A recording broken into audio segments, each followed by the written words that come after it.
Sir कुछ भी बोलो आप, सवाल तो इसे कहते हैं, राइट?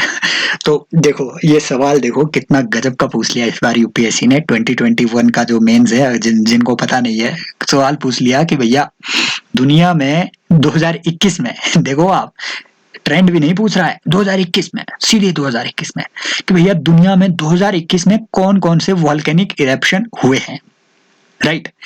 और फिर बताना है कि इनका इम्पैक्ट क्या है रीजनल एनवायरनमेंट पे, राइट? तो देखो इतना डीप लेवल का कि भैया आपको पहले तो पता होना चाहिए कि वॉल्केनो इरप्ट हुए कौन कौन से है। जिनको पता नहीं होगा कि वॉल्केनो 2021 में इरप्ट कौन कौन से हुए हैं, या जो अच्छा गेस भी नहीं मार सकते, वो इसका इंट्रो ही नहीं लिख पाते, राइट? तो ये कुछ इंपॉर्टेंट चीजें हैं। आप इसमें इंट्रोडक्शन कैसे कर सकते हैं? आपको देखो पहले पता होना चाहिए कि कौन कौन से इरप्शंस रिसेंट हुए हैं। जैसे आपने नाम सुना होगा माउंट मेरापी, ये इंडोनेशिया में है।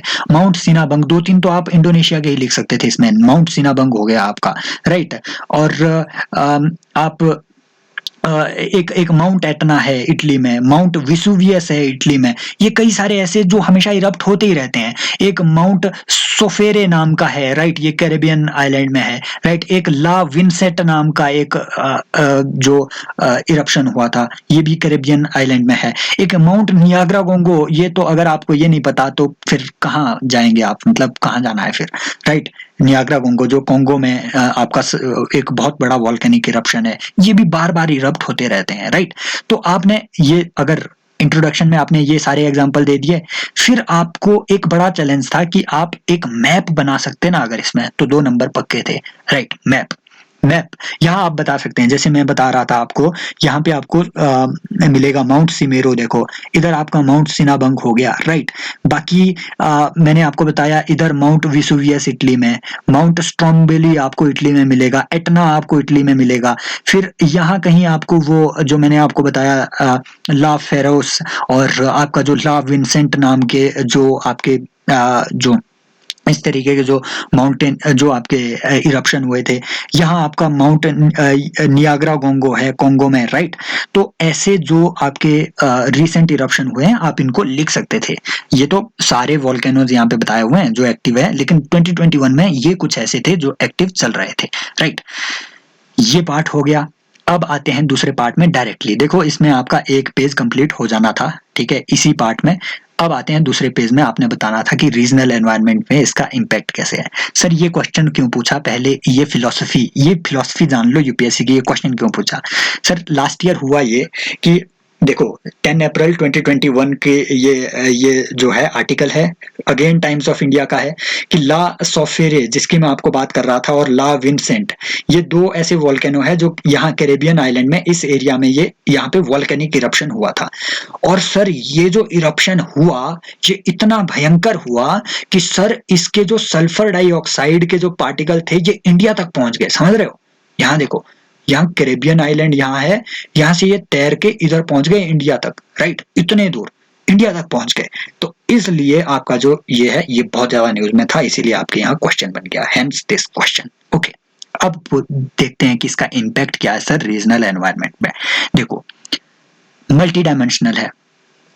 एक आप लिख सकते हैं जो मतलब हर निब्बा एस्पिरेंट लिखेगा कि ठीक है, ठीक है, रीजनल एनवायरनमेंट में एक फर्क ये पड़ेगा कि आपका एयर क्वालिटी रिड्यूस होगी।